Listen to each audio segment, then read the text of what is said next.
All right.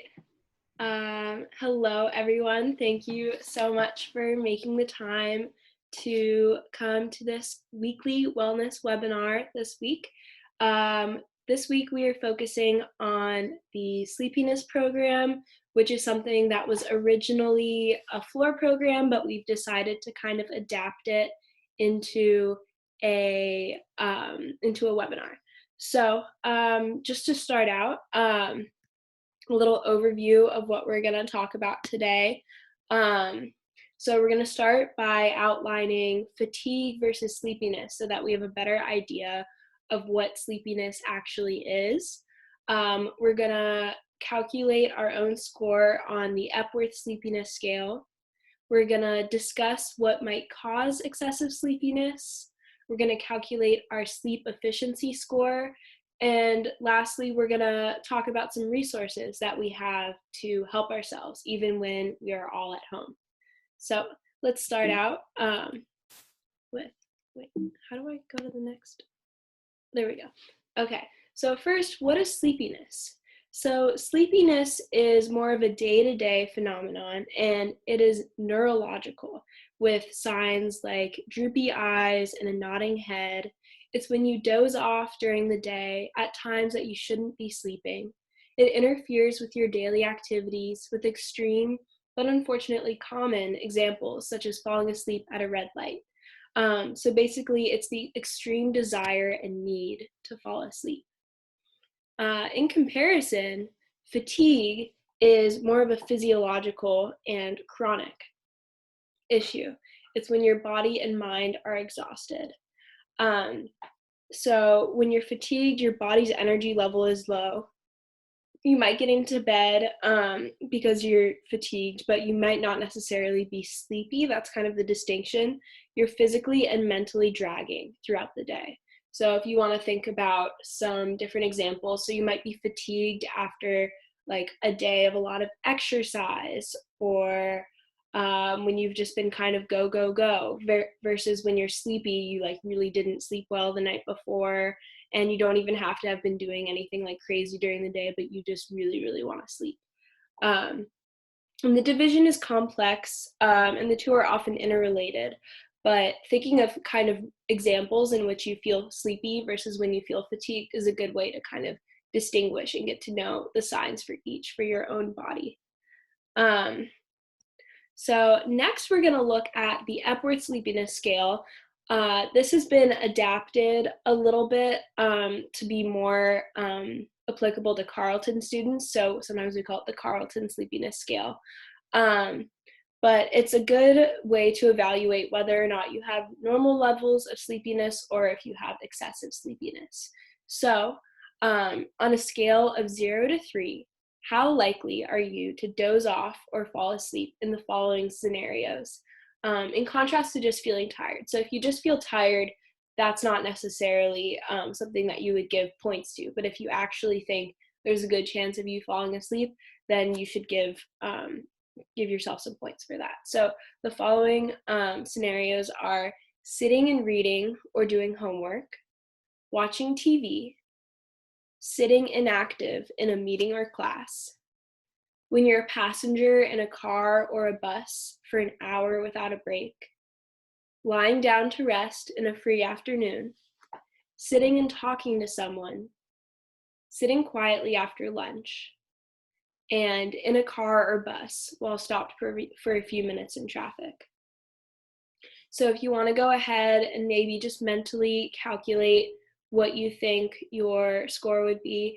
Obviously, it can kind of vary depending on how much sleep you've gotten like recently, but just think about generally how high your score would be for this. And so typically scores of 9 or 10 or higher indicate high levels of sleepiness.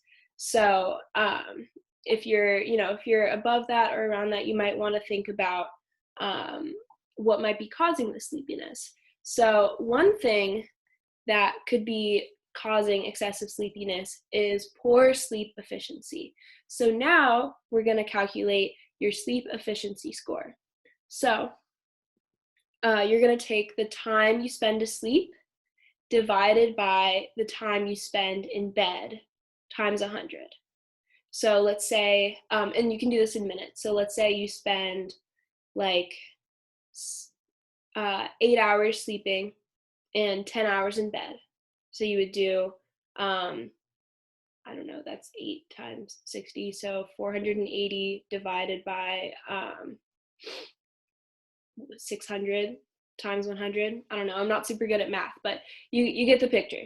So you can calculate that for yourself. It doesn't have to be perfect, but just to give you a rough idea.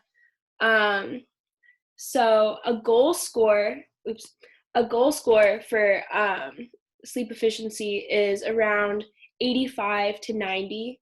Lower than 85 indicates some other concern. So this is a good way to determine if a sleep coaching appointment might be helpful. So lower than 85 means that you're spending a fair amount of time in bed, or like there's a significant amount of the time you spend in bed you are not sleeping for whatever reason.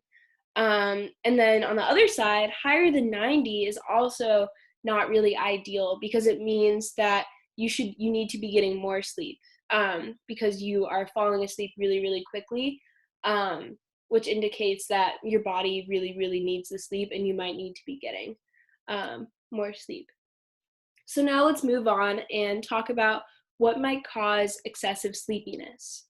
So there's simply not getting enough sleep, which we've talked about.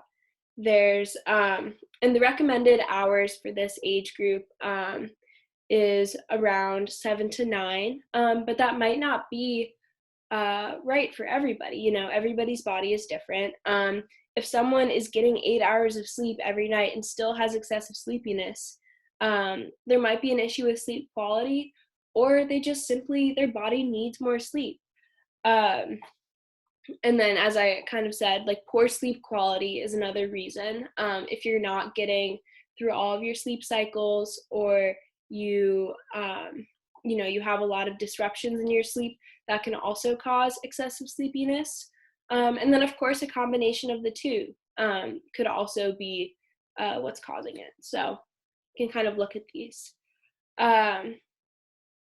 So what can you do about this excessive sleepiness if you have excessive sleepiness, or if you're just trying to improve your sleep quality and feel less sleepy throughout the day? So one thing you can do is okay, there we go. So one thing you can do is wake up at a consistent time every morning. So for a lot of people, this sounds kind of difficult, especially with a class schedule that changes. Like you have your Tuesday, Thursday class is a lot later in the day than your Monday, Wednesday, Friday, and so you like sleeping in on Tuesdays and Thursdays. But it is extremely beneficial. It is one of the best things you can do for your sleep, to wake up at a consistent time every morning. In addition, it might be extra helpful during quarantine, because daily life is so much less structured than when you're at school. And it's a nice way to provide consistency and stability to your everyday routine during a time of such uncertainty and chaos. So you can kind of mentally fill out this chart of the benefits versus the costs of waking up whenever you want, versus the benefits and costs of waking up at a consistent time for you personally. Moving on, let's talk about naps. That's another thing that people who have excessive sleepiness often turn to. There's kind of mixed opinions in kind of the expert field about naps. So if you feel like you absolutely need to take a nap, the ideal time is always earlier in the day rather than later, right? Because you really don't want to disrupt your sleep until your sleep for later that night. And the ideal length is about 15 to 20 minutes, so that you don't dip into your deeper stages of sleep. As you can see on here, you've got like the deeper cycles, but you really only want to be kind of around here, because otherwise it's going to detract from your long chunk of sleep that night. And also for napping, it's really going to be most beneficial for people who have a high sleepiness score, so a sleepiness score of higher than like 9 or 10, and a pretty good sleep efficiency score, um, so like of at least 85. And if you don't have more time at night to take sleep, to get more sleep. Um, and so if you know you've really tried a lot of things, then napping might be a good option. But also your body. So if you have been napping consistently and you're still sleeping pretty well at night, then that's up to you. You ultimately can make that decision. Um, so next we're going to talk about sleep debt. So sleep debt is something that can only be made up once in a while. So for example, if you only get 4 hours of overnight sleep and then always take a 2-hour nap later on that day, that's not the same thing as getting 6 hours of straight overnight sleep at night, because it's way more disruptive to your sleep schedule and to your sleep cycle. So sleep debt is the amount of sleep you should get minus the amount of sleep you actually get. And it usually requires 2 nights of makeup sleep to recover. And any sleep debt should be made up within 4 to 5 days, or else it is no longer possible to make it up, and it just kind of accumulates. So that's kind of a good thing to know about, especially when you're considering excessive sleepiness, is, not only how did you sleep last night, but also in the previous nights, and kind of what is your consistent, are you accumulating sleep debt? And that's another really important thing to consider. So that's kind of the end of the formal presentation. If you want more resources, the OHP website has a ton of helpful information that you can access from home. We have an online sleep assessment, which is pretty cool to take, and it can give you a lot of cool personalized information. We have Sleep 101 and Sleep Tips. We have informational sleep videos, some of which were made by our very own Swaz. And we also still have sleep coaching appointments via Zoom. So if you would really like to talk with someone about your sleep and kind of what tips might work best for you, we have a lot of really cool options in our sleep coaching program.